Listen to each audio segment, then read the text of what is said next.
ನಮಸ್ಕಾರ ಸ್ನೇಹಿತರೆ, ನಾವು ಈ ದಿನ ಬಂದಿರೋದು ಲಾಲ್ಬಾಗ್ಗೆ. ಏನಕ್ಕೆ ಅಂತ ಈಗಾಗಲೇ ನಿಮ್ಗೆ ಅರ್ಥ ಆಗಿರುತ್ತೆ, ಆದರೂ ನಾನೇ ಹೇಳ್ತೀನಿ.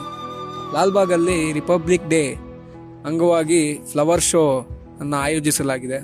ಈ ಬಾರಿ ಸಾಹಿತ್ಯ ಪ್ರೇಮಿಗಳಿಗಂತೂ ತುಂಬ ಇಷ್ಟ ಆಗೋವಂಥ ಥೀಮ್ನ ಆಯ್ಕೆ ಮಾಡಿಕೊಂಡಿದ್ದಾರೆ. ಅದೇನೆಂದರೆ ನಮ್ಮ ಪೂಜಂತೆ ಅವರ ಬದುಕು ಮತ್ತು ಕಾದಂಬರಿ ಆಧಾರಿತ ಫಲಪುಷ್ಪ ಪ್ರದರ್ಶನ ತೇಜಸ್ವಿ ವಿಸ್ಮಯ. ನಾವು ಎಂಟ್ರಿ ಆಗ್ತಿದ್ದಂಗೆ ನಮಗೆ ಸ್ವಾಗತ ಮಾಡೋದೇ ಸ್ವಚ್ಛಂದವಾದ ಮಲೆನಾಡಿನ ವಾತಾವರಣದಲ್ಲಿ ತಮ್ಮ ಮನೆ ನಿರುತ್ತರದ ಎದುರುಗಡೆ ಕುತ್ಕೊಂಡು ಮಾತನಾಡುತ್ತಿರುವಂತಹ ತೇಜಸ್ವಿ ಮತ್ತು ಅವರ ಪತ್ನಿ ರಾಜೇಶ್ವರಿ ಅವರು. ಇಲ್ಲಿ ನಮ್ಗೆ ಇನ್ನೊಂದು ಗಮನ ಸೆಳೆಯೋ ಅಂಶ ಏನಂದರೆ, ಆ ಮನೆಯ ಹಿಂದುಗಡೆ ಪಶ್ಚಿಮ ಘಟ್ಟಗಳನ್ನು ಪ್ರತಿನಿಧಿಸುವಂತೆ ಒಂದು ಬೆಟ್ಟ ಹಾಗೂ ಕೃತಕ ಜಲಪಾತವನ್ನು ಕೂಡ ನಿರ್ಮಿಸಿದ್ದಾರೆ. ಅದು ಎಲ್ಲರ ಗಮನವನ್ನು ಸೆಳೆಯುತ್ತದೆ. ಈ ಲಾಲ್ಬಾಗಲ್ಲಿ ನಮಗೆ ಇನ್ನೊಂದು ಗಮನ ಸೆಳೆಯುವಂಥ ಪ್ರದರ್ಶನ ಏನಿತ್ತು ಅಂದರೆ, ಅದು ನಮ್ಮ KP ಪೂರ್ಣಚಂದ್ರ ತೇಜಸ್ವಿ ಅವರ ಪ್ರತಿಷ್ಠಾನ ಕೊಟ್ಟಿಗೆಯಾರ ಅವರು ನಿರ್ಮಿಸಿದ್ದಂತಹ ಕೀಟ ವಿಸ್ಮಯ. ಇಲ್ಲಿ ನಾವು ಅನೇಕ ಕೀಟಗಳ ಬಗ್ಗೆ ತಿಳಿದುಕೊಳ್ಬೋದಾಗಿತ್ತು. ಹಾಗೂ ಇಲ್ಲಿ ನಮಗೆ ಹೈಲೈಟ್ ಆಗಿ ಕಂಡಿದ್ದು ಒಂದೆರಡು ವಿಷಯ. ಒಂದು ಏನಂದರೆ, ತೇಜಸ್ವಿ ಅವರ ಫೋಟೋ ಏನಿತ್ತು ಅದನ್ನು ಬರೀ ಕೀಟಗಳಿಂದಲೇ ನಿರ್ಮಿಸಿ ಮಾಡಿದರು. ಅದು ತುಂಬ ಚೆನ್ನಾಗಿತ್ತು, ತುಂಬ ಗಮನ ಸೆಳೀತು. ಇನ್ನೊಂದು ಗಮನ ಸೆಳೆದಿದ್ದಂದರೆ, ಅಲ್ಲಿದ್ದಂತಹ ಅವರು ಕಾರವಾಲು ಕಾದಂಬರಿಯಲ್ಲಿ ಮೆನ್ಷನ್ ಮಾಡಿರುವಂಥ ಆರುವವತಿ. ನಾವು ಇದೇ ಮೊದಲ ಬಾರಿಗೆ ಆರುವವತಿನ ನೋಡಿದ್ದು. ಅದೇ ಕೀಟ ವಿಸ್ಮಯನ ನೋಡಿಕೊಂಡು ಇನ್ನೊಂದು ಸ್ವಲ್ಪ ಮುಂದೆ ಹೋಗ್ತಾ ಇದ್ದಂಗೆ ನಮಗೆ ಕಾಣಿಸೋದೆ ತೇಜಸ್ವಿ ಅವರ ಫೋಟೋ ಗ್ಯಾಲರಿ. ಈ ಫೋಟೋ ಗ್ಯಾಲರಿಯಲ್ಲಿ ತೇಜಸ್ವಿ ಅವರ ಬಾಲ್ಯದಿಂದ ಹಿಡಿದು ಅವರು ಲಾಸ್ಟ್ವರೆಗೂ ಏನಿತ್ತು ಆ ಫೋಟೋಗಳನ್ನೆಲ್ಲ, ಒಳ್ಳೆ ಫೋಟೋಗಳನ್ನೆಲ್ಲ ಸಂಗ್ರಹಿಸಿಟ್ಟಿದ್ದಾರೆ, ಶೋಗಿಕ್ಕಿದ್ದಾರೆ. ಅದನ್ನು ಕೂಡ ನಾವು ಇಲ್ಲಿ ನೋಡ್ಬೋದಾಗಿತ್ತು. ಇದನ್ನು ನೋಡ್ಕೊಂಡು ನಮಗೆ ಮುಂದೆ ಹೋಗ್ತಾ ಇದ್ದಂಗೆ ಬರೋದೇ ಬಹುಮುಖಿ ಪ್ರತಿಭೆಯುಳ್ಳ ತೇಜಸ್ವಿ ಅವರ ಪರಿಚಯ ಆಗುತ್ತೆ.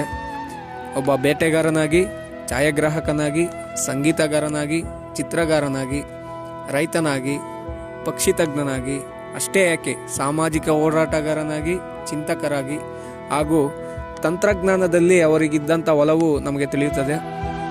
ಇದರಿಂದ ಏನು ಗೊತ್ತಾಗುತ್ತೆ ಅಂದರೆ, ನಮ್ಮ ಹೀರೋ ಎಲ್ಲ ಕ್ಷೇತ್ರದಲ್ಲೂ ತಮ್ಮದೇ ಆದಂಥ ಕೊಡುಗೆಯನ್ನು ನೀಡಿರುವುದಾಗಿ ನಮಗೆ ತಿಳಿದು ಬರುತ್ತದೆ. ನಾವು ಇದನ್ನು ನೋಡ್ಕೊಂಡು ಮುಂದೆ ಹೋಗ್ತಾ ಇದ್ದಂಗೆ ನಮಗೊಂದು ಮಂಟಪ ಸಿಗುತ್ತೆ.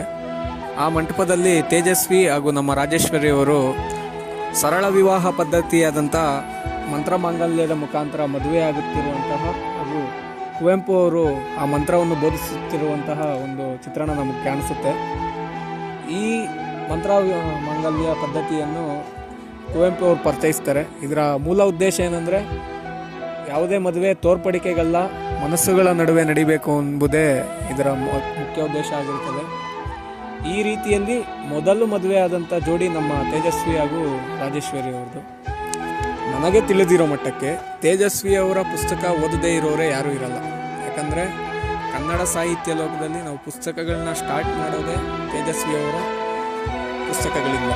ಅವರ ಪ್ರಮುಖ ಕಾದಂಬರಿಯಾದ ಕಾರವಾಲು, ಜುಗಾರಿ ಕ್ರಾಸ್, ಪರಿಸರದ ಕತೆ, ಅಬಚೂರಿನ ಪೋಸ್ಟ್ ಆಫೀಸು, ಕಿರಗೂರಿನ ಗಯ್ಯಾಳಿಗಳು ಮತ್ತು ಅವರ ಅನುವಾದಿತ ಕೃತಿಗಳಾದಂಥ ಕಾಡಿನ ಕಥೆಗಳು ಹಾಗೂ ಪ್ಯಾಪಿಲಾನ್, ಇವನ್ನ ಓದಿನೇ ನಾವು ಮುಂದೆ ಹೋಗಬೇಕು. ಯಾಕಂದರೆ ನೆಕ್ಸ್ಟು ಅವರ ಮತ್ತು ಕುವೆಂಪು ಅವರ ಒಡನಾಟವನ್ನು ಚಿತ್ರಿಸುವಂತಹ ಅಣ್ಣನ ನೆನಪು ಕೂಡ ಪ್ರಮುಖ ಆಕರ್ಷಣೆಯಾಗಿದೆ.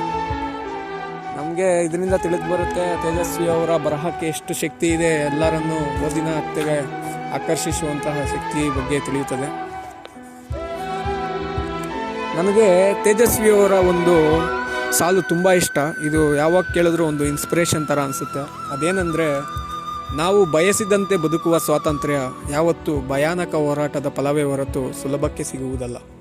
ಈ ಅರ್ಥಗರ್ಭಿತ ಸಾಲುಗಳನ್ನ ಅರ್ಥ ಮಾಡಿಕೊಂಡ್ರೆ ನಾವು ಯಾವತ್ತೂ ಗಿವ್ ಅಪ್ ಮಾಡಲ್ಲ. ಇನ್ನು ನಾವು ಲಾಲ್ಬಾಗ್ ಹೋದ್ಮೇಲೆ ಅಲ್ಲಿರುವಂಥ ಕಾವಲು ಗೋಪುರ ನೋಡದೆ ಹೋಗೋಕ್ಕಾಗಲ್ಲ. ಆ ಗೋಪುರನ ಕೆಂಪೇಗೌಡ ಗೋಪುರ ಅಂತ ಕೂಡ ಕರೀತಾರೆ. ಇದನ್ನು ಕಟ್ಟಿರೋದು 2ನೇ ಕೆಂಪೇಗೌಡರಾದಂಥವರು. ಇದನ್ನು 1569 ಆಸುಪಾಸಿನಲ್ಲಿ ಕಟ್ಟಿರ್ತಾರೆ. ಈ ಥರ ಬೆಂಗಳೂರಿನಲ್ಲಿ ಟೋಟಲ್ 4 ಗೋಪುರಗಳಿದೆ. ಇದನ್ನು original boundaries of old Bengaluru ಅಂತ ಕೂಡ ಕರೀತಾರೆ. ಇದನ್ನು ಈಗ ಆರ್ಕಿಯಾಲಜಿಕಲ್ ಸರ್ವೆ ಆಫ್ ಇಂಡಿಯಾ ಅವರು ಸಂರಕ್ಷಿಸ್ತಾ ಇದ್ದಾರೆ. ಇಷ್ಟೊತ್ತವರೆಗೂ ನೀವು ವಿಡಿಯೋ ನೋಡಿದ್ದೀರಾ ಅಂದರೆ ಈ ವಿಡಿಯೋ ನಿಮ್ಗೆ ಕೂಡ ಇಷ್ಟ ಆಗಿರುತ್ತೆ ಅಂದ್ಕೊತೀನಿ. ನೀವು ಕೂಡ ತೇಜಸ್ವಿ ಅವರ ಒಬ್ಬ ಅಭಿಮಾನಿ ಅಂತ ಅಂದ್ಕೊತೀವಿ. ಹೀಗೆ ಈ ವಿಡಿಯೋಕ್ಕೊಂದು ಲೈಕ್ ಮಾಡಿ, ನಮ್ಮ ಚಾನಲ್ನ ಸಬ್ಸ್ಕ್ರೈಬ್ ಮಾಡಿ. ಮತ್ತೆ ಸಿಗೋಣ.